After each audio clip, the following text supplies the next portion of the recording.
Good morning, grade 4. This is teacher Cathy, and for this week, we'll be having a video discussion. Now, after watching this video discussion, and if you still have questions, feel free to ask me, feel free to message me sa GC, or pwede nyo rin akong i-PM directly. So, let's go ahead and start with the sounds of summer.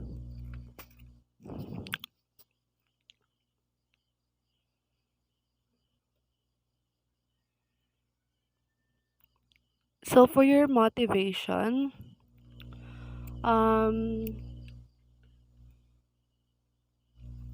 you'll be answering a question. Have you seen an elephant? Is it a yes or no? And then there's a space sa baba. You're going to draw an elephant. So that's gonna be for your motivation. You can copy this drawing or you can create your own. So, kung i-copy nyo na ito right now, pwede nyo namang i-pause itong video para makopy nyo yung picture. So, next. Making inferences. Making inferences is not merely making a wild guess. So, ang pagmamake daw ng inferences ay hindi lang yung panghuhula or yung wild guess, but reading between the lines. So, yung binabasa nyo kung ano ba talaga yung intention or gustong iparating nung message. Logical analysis of data. I-analyze nyo yung data, information, or situation using contextual clue devices and sound reasoning. Ang gagamitin nyo ay yung contextual clue devices or yung mga clue dun sa statement or sa sentence. So like this example, it had the magic of watching green things spring up off the ground where only brown earth had been before. So paano nyo i-analyze to?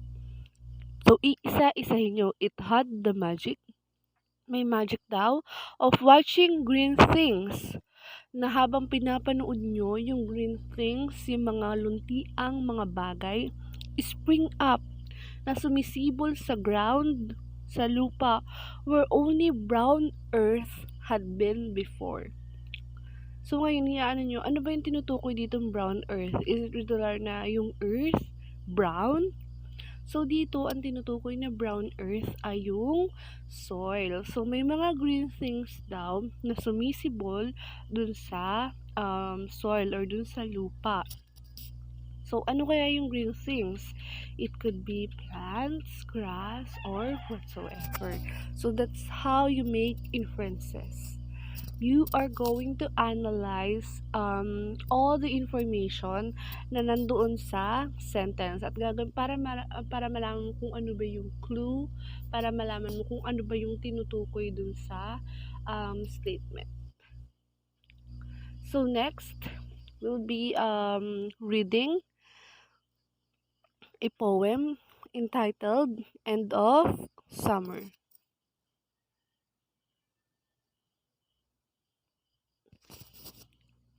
Little songs of summer are all gone today.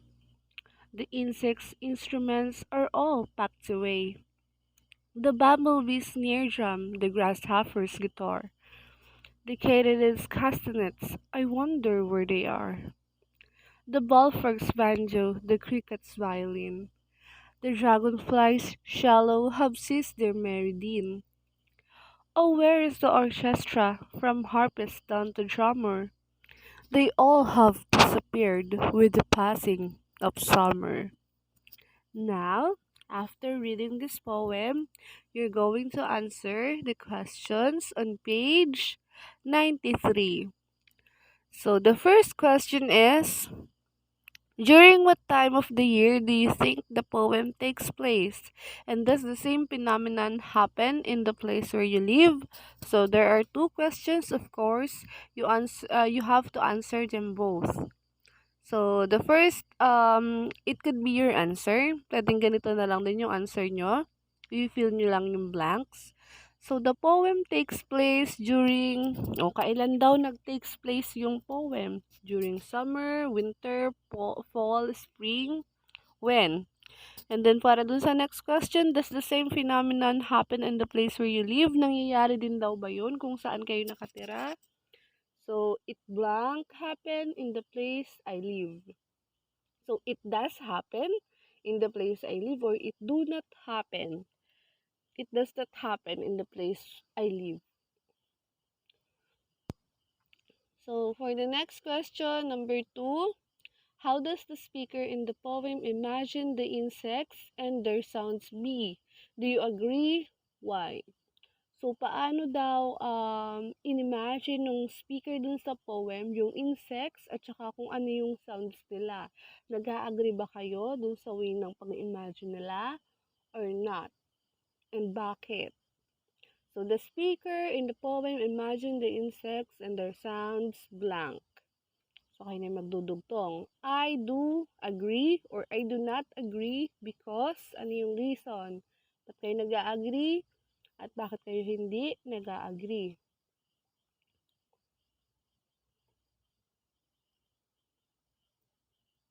For number 3, how does the speaker in the poem miss the music? Does the speaker in the poem miss the music of the insects? If yes, write down the line that supports your answer.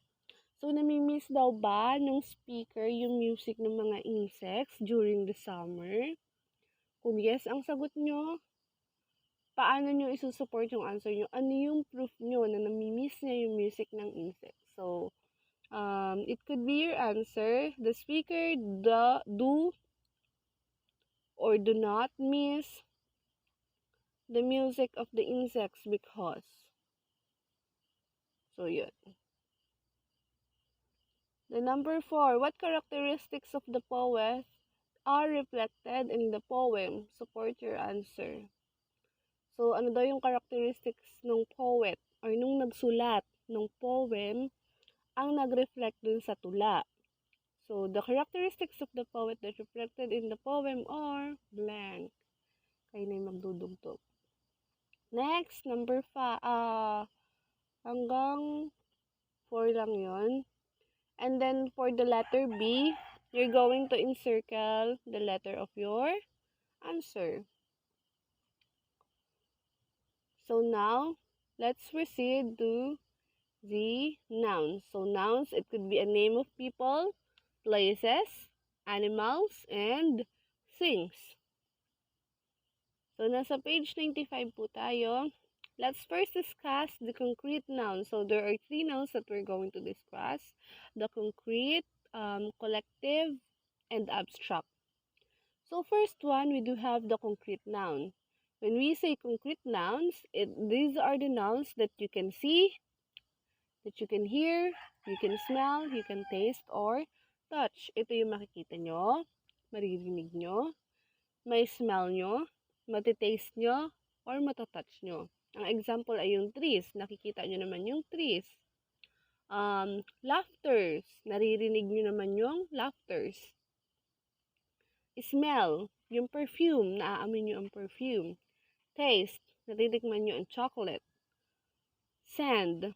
Nakikita nyo ang sand. So, these are the examples of concrete nouns. So this is these are the nouns that you can see, hear, smell, taste, or touch.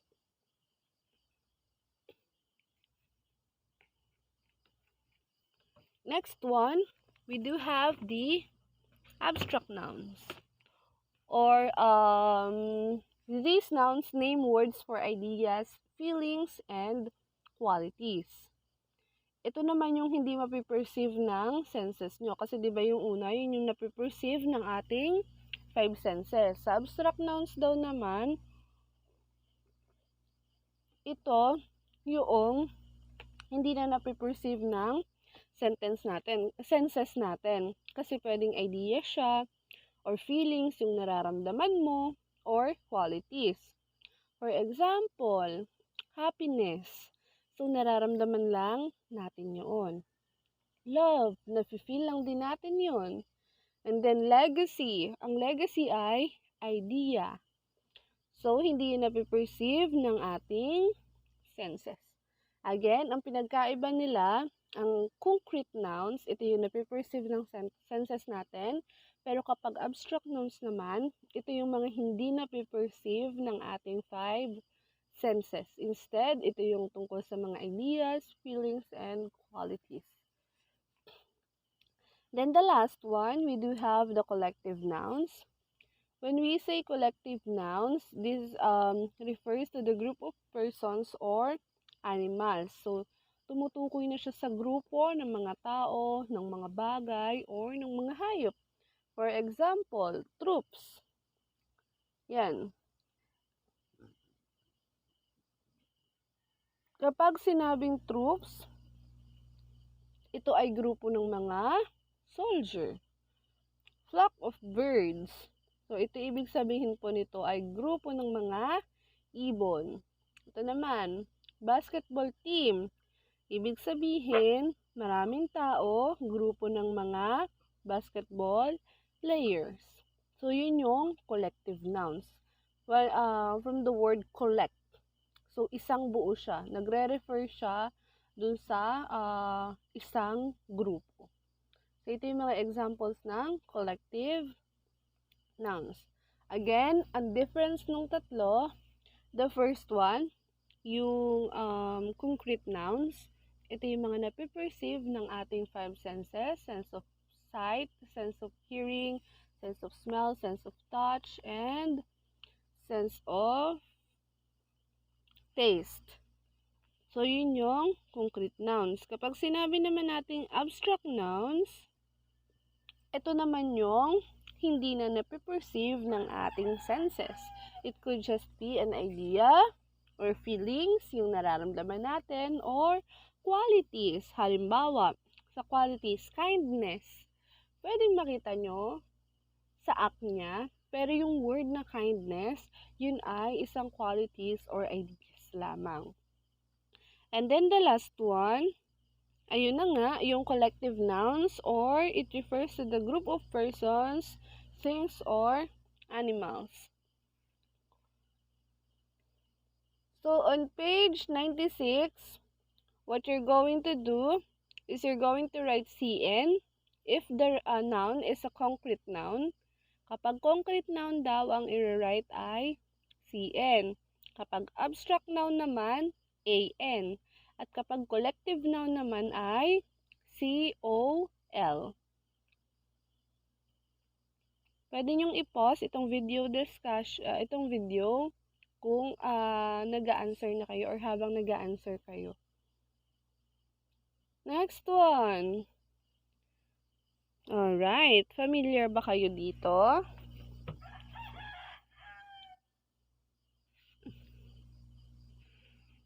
So, this is an example of a thank you letter. So, ngayon, i-discuss muna natin yung format ng thank you letter. Ito yung tatandaan nyo grade 4 kapag magsusulat kayo ng thank you letter. Halimbawa, yan yung paper nyo. Dapat may space dito. It should be, pwede nyong sukatin ng 2 fingers ninyo. Tapos pwede nyo siyang i-fold para dun kayo magsusulat or para pantay yung magiging sulat ninyo. Kasi gagawin nyo to ay sa papel, yung thank you letter. And then dito naman sa kabila, pwede nyo sukatin ng 1 finger ninyo. And then, pwede nyo rin siyang i-fold. And then, next format na ituturo ko sa inyo ay ito. Dapat, itong heading ay pantay-pantay. Hindi nakapasok itong Barangay San Pedro 1, tapos ito yung nakalabas, as ito nakapasok na naman yung date. So, dapat yun ay pantay-pantay. So, now, kung na-fold nyo na yung paper nyo, i-discuss na natin yung parts ng thank you letter. I-discuss natin siya isa-isa. So, sa thank you letter, ang una ay meron tayong heading. Ito yung nagtitel ng address ng sender at saka yung date kung kailan sinulat. Kapag address po ng sender, kung ikaw ang nagsulat, ibig sabihin, address mo ang isusulat mo doon. And then, the date kung kailan mo sinulat. So, ganito yung itsura niya. So, this is my address. Barangay San Pedro 1, yung barangay. And then, sa baba, yung Ginyangan, Quezon. And then the date that I wrote the letter, November 9, 2021. Again, dapat siya ay pantay-pantay at nasa right corner siya ng paper ninyo. So next, again, this is the heading. Meron siyang address at saka date kung kailan sinulat yung letter. And then the next one, we do have the greeting, or this is to whom you will write the letter. Kung kanino nyo isusulat yung letter. So, ito yung example, Dear Katie. So, pwedeng ganyan.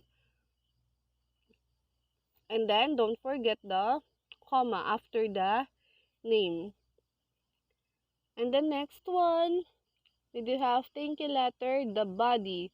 Or it tells what the writer is thankful for. Isusulat nyo dito kung ano yung pinagpapasalamat nyo dun sa susulatan nyo. So, ito yung example. Thank you for the happy time I had with you last weekend. I had so much fun and playing and chatting with you.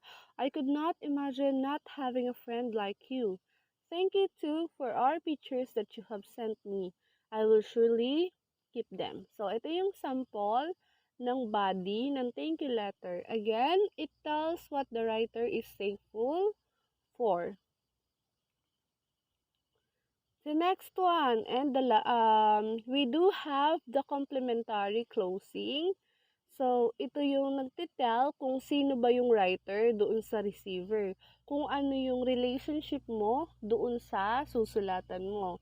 So, pwede mong ilagay doon, your loving friend. So, ikaw daw ay friend nung susulatan mo, kung kayo ay friends.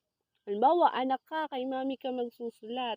Ikaw ay child. So, your loving child, or your loving daughter, or your loving son. Pwedeng ganun ang ilagay nyo dito sa complementary closing.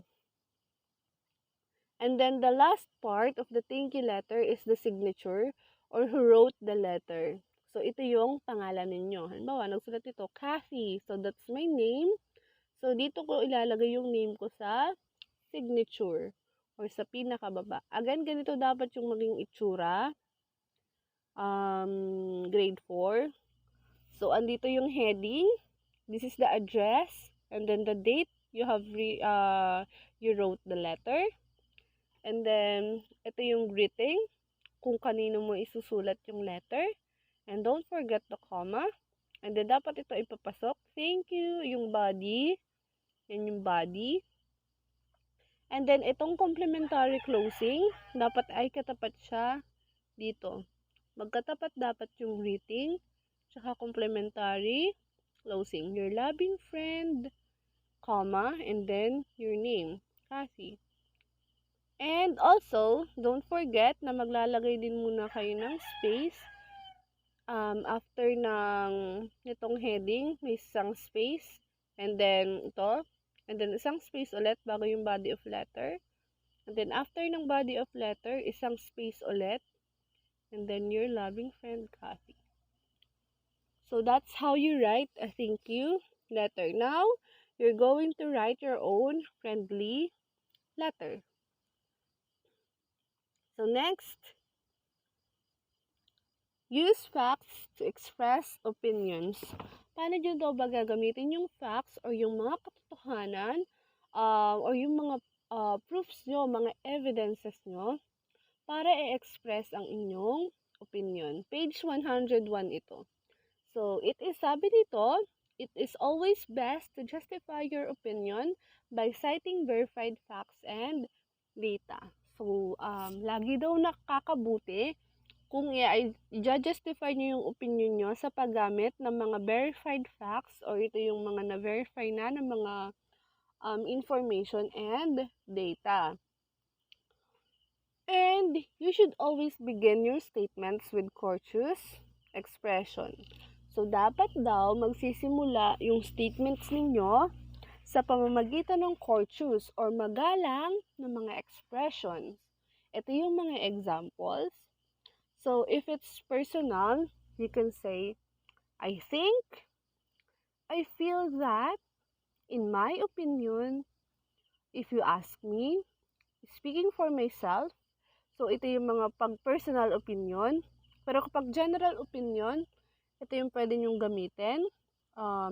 Most people think that, some people say, many people believe that, everybody knows that, according to. So, ito yung mga samples ng mga statements na pwede nyong gamitin para simulan yung pag-express ng opinions ninyo. And that's how you can use facts to express your opinions. So next one, you do have your evaluation on pages 105 until 106. So what you're going to do is, of course, you're going to answer your evaluation. Now, if you have any questions regarding the evaluation part, you can message me again sa GC or i-PM nyo ako directly. And then, don't forget, ito, yung nasa learning guide ninyo, wherein you're going to identify whether yung statement is an opinion or not. Kapag daw opinion, ang idodraw nyo ay pencil. At kapag naman daw hindi opinion, ang idodraw nyo ay book. So, like this, number 1. You can also refer dito sa previous slide, dito. Ito, para malaman nyo kung opinion ba yon or hindi. So, the first one, I think people love summer because during that time, they can band and go to different places. So, that's number 1. Is it an opinion or not? So, if it's an opinion, draw a pencil. And if not, draw a book. Number 2, there are different animals in the forest. So, may iba't ibang animals sa forest. Is it an opinion or is it not an opinion? So, number 3, I believe that you can be happy through loving yourself first. I believe that you can be happy through loving yourself first. Number 4, summer is the best time to go swimming. Summer is the best time to go swimming. Is it an opinion or not? And then the last one, for number 5, I feel that being with my family makes me happier. I feel that being with my family makes me happier. So after doing that or after answering that, don't forget to cut the pages that have answers. Pages 91 and 92, ika-cut ninyo. 93 and 94, 95 and 96, and 105 and 106. So that's all for today, grade 4. Again, good morning. And after watching this video discussion or while answering your activities on your book, if you have questions, feel free to ask me. Thank you so much. Bye for now.